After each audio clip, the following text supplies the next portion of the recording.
Bonjour, monsieur Omer Kamba. Bonjour Étienne.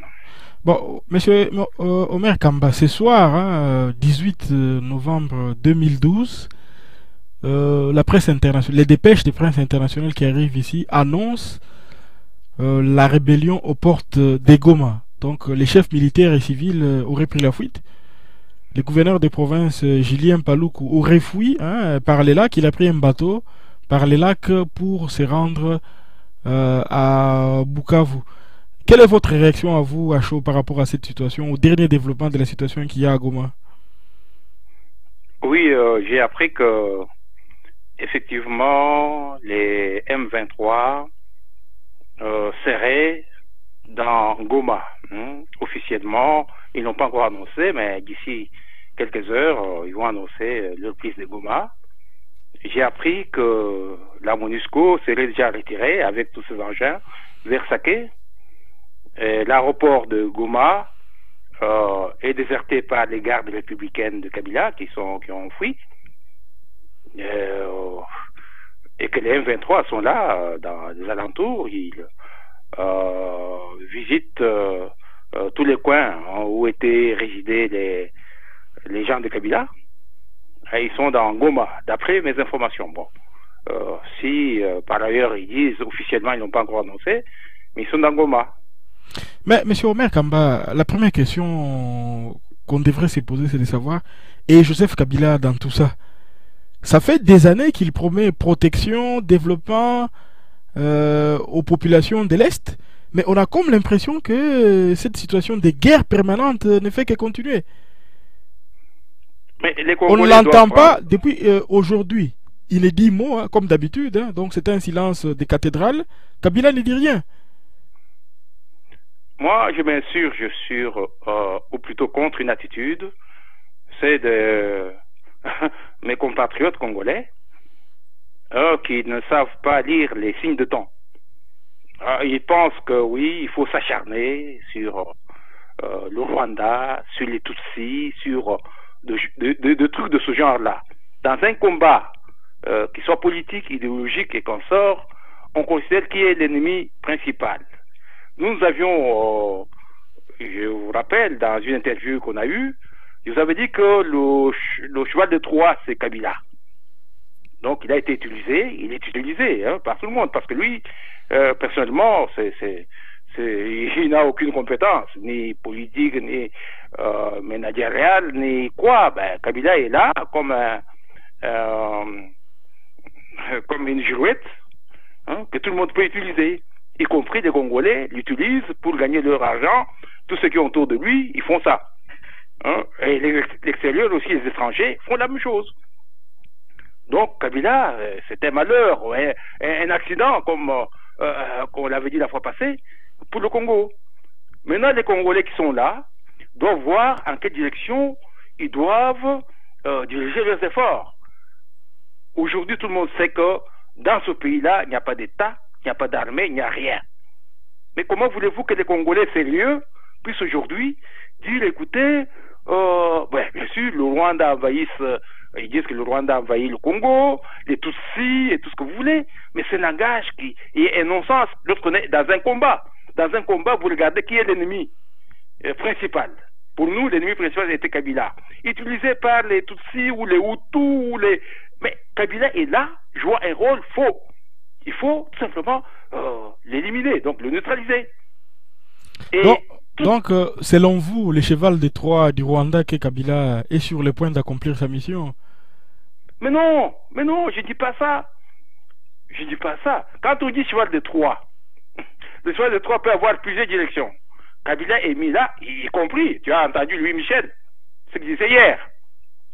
Kabila était le seul à ce moment-là qui pouvait faire quelque chose. Ce n'est pas seulement un problème du Rwanda. Le Rwanda, moi je vous avais dit, le Rwanda défend son pouvoir là où il est. Il peut utiliser des astuces, il peut même aller au Congo chercher de quoi vivre, mais c'est parce qu'au Congo il n'y a rien. Quand il y a un désert, comment voulez-vous? Tout le monde peut y venir, il n'y a pas que le Rwanda. Il y a le Burundi, il y a l'Ouganda, il y a même l'Angola, mais tout le monde, le Centrafrique, tout le monde peut venir se promener au Congo parce qu'il n'y a rien. Le problème des Congolais n'est pas un problème de dirigé sur les Tutsis, sur les Hutus, sur les... Non, non, c'est le Congo lui-même qui sont là, qui organisent leur armée, qui organisent leur État, et ils se défendront, tout simplement. Des faux prétextes. Oui, Tutsis. Moi, peut-être que les amis qui épiloguent la longueur des journées de leur texte sur les Tutsis, sur les Rwandais, ils perdent leur temps. C'est mon point de vue. Le problème essentiel, c'est que le Congo se prenne en charge. Se prenne en charge. Parce que, oui, mais vous allez dire, oui, les Américains, les États-Unis, Obama, Hillary Clinton, ils sont des mèches avec les Rwandais et tout ce que vous... Mais ce sont les jeux, ce sont les jeux de la société aujourd'hui. Mais M. Kamba, oui. tout de même une question. Quand les militaires congolais qui sont au front reçoivent les ordres de battre retraite, je vous dis par exemple, ce qu'on voit dans la dépêche de l'AFP ici, ils disent les militaires se sont retirés afin d'éviter un bain de sang dans Goma. Mais vous trouvez cela sérieux? mais laissez-moi vous dire, est-ce que ces militaires-là ont d'abord la force de frappe? C'est ça la première chose. Quand un militaire n'est pas nourri au front, quand il n'a pas ce qu'il lui faut, vous voulez qu'il fasse quoi? Vous voulez qu'il fasse quoi? Vous allez dire que oui, mais tout de suite la conclusion c'est que Kabila est dans le jeu avec le Rwanda. Mais en réalité, ils prennent les choses au sérieux. Tu vois, Kabila, tout ce qu'il a fait, et ce que vous entendez de Mende Lambert et consorts, Kabila peut être encore en bonne relation, en bonne... Enfin, je sais pas moi, avec le Rwanda, avec les Tutsis, tel qu'on entend tout ça. Non, moi je crois pas. Personnellement, je crois pas. Mais toute cette situation qu'il y a à Goma, elle pose des questions sérieuses sur les personnels politiques qu'on a à Kinshasa. On a l'impression, comme vous le dites, l'État n'existe pas, le Parlement à Kinshasa, c'est la caisse de résonance de la mouvance présidentielle. J'ai dit, c'est le vide. Il n'y a pas de... Mais mettez Tshisekedi là-bas. Il a dit lui-même, mettez-le là-bas. Dans 24 heures, vous avez une solution à l'Est. Ce n'est pas... on ne badine pas. Ce n'est pas... comment on appelle l'autre ou... Non, non, non. Mettez que Tshisekedi soit à la tête de ce pays-là. Le lendemain, vous allez voir ce qui va se passer. Que ce soit ce que vous appelez des Tutsis ou des Hutus, tout ça. Tout le monde dit là, mais écoutez, il y a quelqu'un avec qui on va dialoguer, on va discuter. Ici, il y a un vide. Vous voulez qu'on discute avec qui? Des Tutsis, d'accord, ils sont forts. Que ce soit des Tutsis congolais ou des Tutsis rwandais, mais ils sont en position. Et Kabila, moi, j'ai vécu l'expérience personnelle, Étienne. Avec le Kabila Mzee. J'étais là gouverneur de Kassai-Oriental. Mais j'ai respecté des autres en tous sens. Hier, c'était de ceux qui étaient là-bas. Le lendemain, ce sont des Hutus qui viennent, qui me disent que nous sommes des Bantous, on doit pouvoir nous défendre en tant que Bantous. Nous, on n'est pas formés à ça. Les nations aujourd'hui, elles sont ce qu'elles sont, c'est l'objectivité. Donc voilà, qui est en face de nous? L'interlocuteur, c'est qui? On joue avec qui? Aujourd'hui, le Rwanda, ne vous en faites pas, ils sont forts, ils sont soutenus dans le monde, vous l'avez vu. Que ce soit avec des Tutsis ou des Hutus, hier, je l'avais dit la fois passée, Mobutu fonctionnait avec les Abiyarimana, Rwandais, Hutus. Ils étaient là parce qu'ils étaient forts au pouvoir. Aujourd'hui, ce sont les Tutsis qui sont là, c'est leur système. Ce soit les Tutsis, soit les Hutus. Mais tout de même, M. Omer Kamba, quand le gouverneur des provinces lui-même prend les bateaux et fouille vers Bukavu, pendant qu'à Kinshasa, Lambert Mende claironne à qui veut l'entendre que le gouvernement existe et que il fait tout ce qu'il faut pour protéger les populations, on voit là que la réalité ne correspond pas du tout à ce que Mende affirme à longueur de journée. Ils sont en débandade, La seule chose qu'il nous faut maintenant, c'est qu'un autre front à l'ouest s'ouvre rapidement. Ils seront plus en tenaille et c'est fini l'affaire. C'est fini l'affaire. Moi, je suis pas pro Rwandais, pro Tutsi, pro tout. Moi, je veux que l'ennemi principal, c'est Kabila avec un système fantoche qui est là-bas. On écrase ça, on neutralise. C'est fini. Tout le reste, on va régler. Les relations internationales existent. Le Rwanda ne sera pas déstabilisé. L'Ouganda ne sera pas déstabilisé. parce qu'il y a des manœuvres au Congo, à Kinshasa, ou à Goma ou à Bukavu. Ce sont des faux types qui sont là. Il faut les dégager, un point trait. Tout le reste, on va discuter. Très bien, monsieur Omer Kamba, on va dire un petit mot sur la situation qu'il y a au centre du pays, au Kassai oriental. Il y a quelques mois, hein, par la presse, on a appris qu'un certain John Chibangu aurait créé une rébellion hein, dans les buts. Il revendiquait la vérité des urnes, avait-il dit. Mais cette histoire, plus les jours avancent, on n'y voit pas clair. Vous avez été gouverneur de la province du Kassai oriental à l'époque de Laurent Kabila, c'est bien cela? Oui, exact, oui. Mais dites-nous, est-il possible de créer une rébellion qu'on ne voit que dans les médias? Et dites-nous à propos de John Chibangu, quand savez-vous? Est-ce que vous y croyez-vous? Ou c'est juste une opération montée par Pierre Lumbi du cabinet, qui est directeur des cabinets de Kabila? Oui, mais vous savez, ça versé dans des théories tribalistes, régionalistes ou ethnistes. Chibangu, il a fonctionné notamment dans le Kivu, ça vous le savez. Il était dans le RCD, Goma, RCD, KLM et consorts.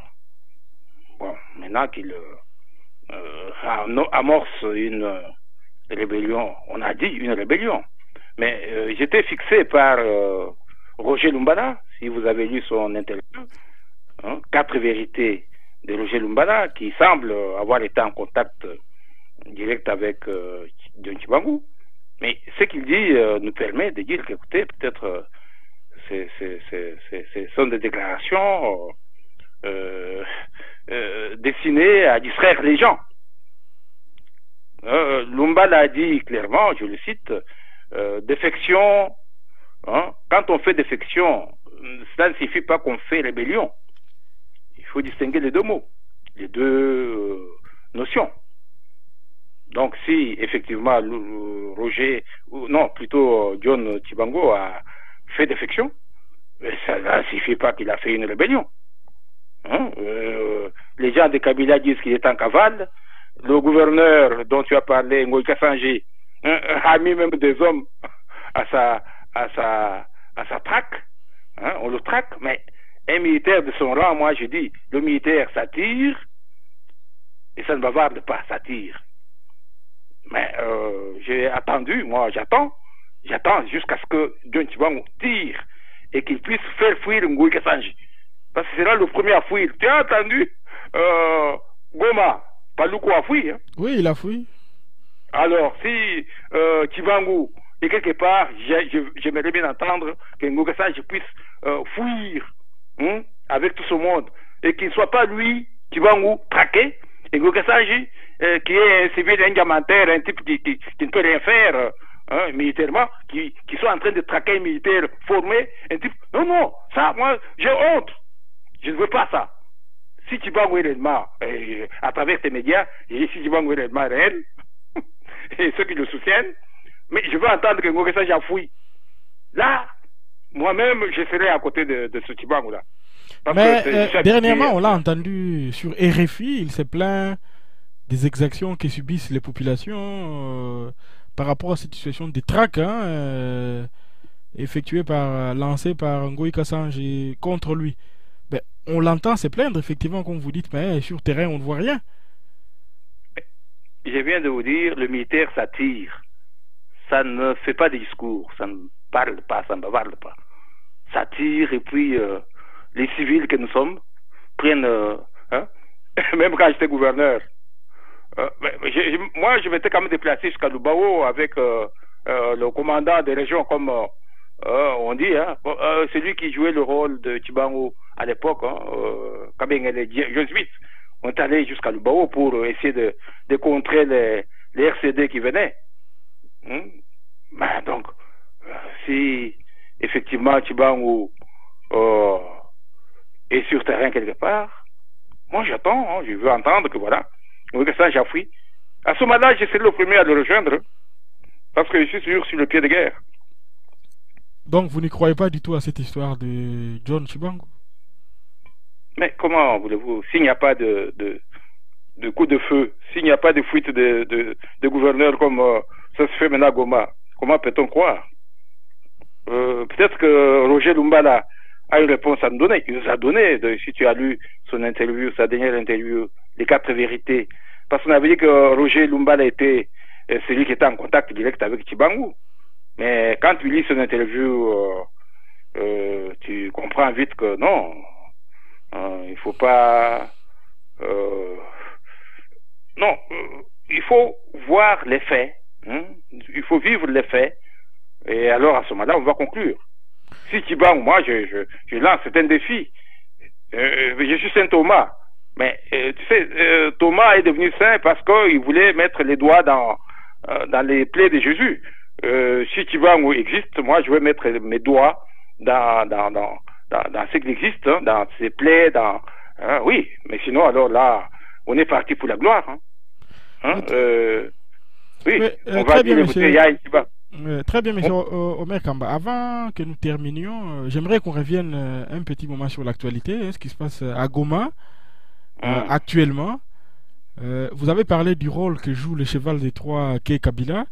Selon vous, qu'est-ce que vous, en tant que politicien congolais, qu'est-ce que les Congolais doivent faire pour mettre fin à cette situation? Les Romains disaient à l'époque, quand ils allaient attaquer la Tunisie, ils disaient Delenda Carthago. Il faut détruire Carthage.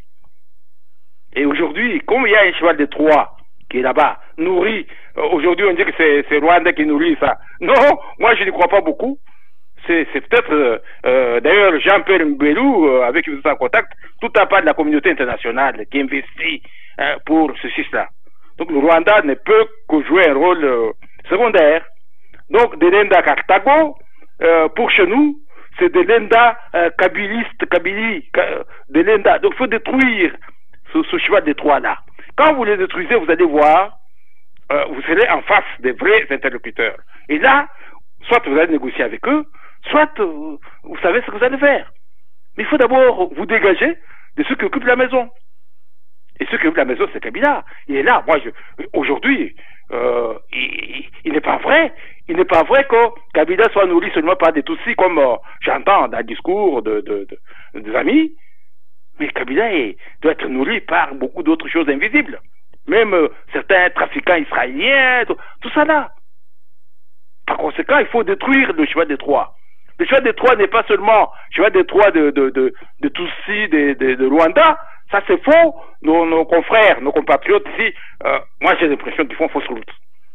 Kabila est là-bas, entretenu par... Mais vous avez suivi ce qui se passe du côté de l'Angola.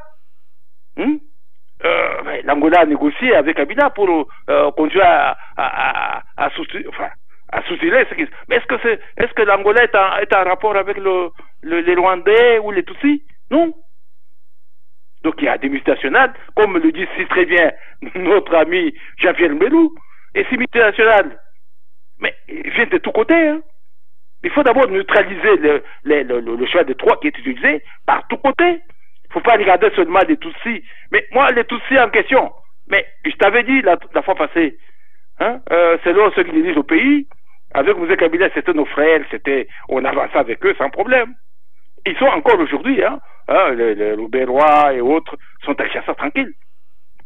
Mais les Tutsis ne constituent pas, à mon avis, c'est mon point de vue. Les Tutsis, c'est un problème ethnique, un problème tribal avec les gens nos frères de Kivu. Ils doivent s'arranger. Tu sais que nous, au Kasaï, on a été opposés avec différentes tribus là-bas, les Loua, les Chokou, comment on appelle, les Babingi, tout ça. À un moment donné, on a créé cette Ouiabaisse dans le Kasaï. Dans le Kivu, il y a la même chose. Les problèmes de Kivusiens avec les Tutsis, les Hutus, mais c'est un complexe. Mais dès que le pouvoir est là, qui établit un état de droit, qui a droit à quoi, eh ben, on est bien parti. C'est ça mon problème. Il faut détruire ce cheval de Troie, mais le cheval de Troie pour moi n'est pas seulement un cheval de Troie de Rwanda comme les gens semblent le dire, mais c'est un cheval de Troie international. Tout le monde a trouvé que quand vous avez un bonhomme qui est là, là vous allez placer et vous avez des dividendes, mais tout le monde y vient. Pas seulement des Tutsis et les Rwandais, mais tout le monde. Donc vous me comprenez, mon problème maintenant, Il faut détruire ce tonneau vide qu'on a placé là-bas. Y mettre un responsable qui va discuter avec qui ça. Mais écoutez, hein, que ce soit les Tutsis, les Hutus, les Angolais de l'autre côté, même les Centrafricains dans l'Équateur, tout le monde rentre dans le Congo. C'est un vide. Très bien, monsieur Omer Kamba. Merci beaucoup pour cet entretien à chaud par rapport à la situation qui se déroule à l'Est. Et à la prochaine fois. Merci, Étienne.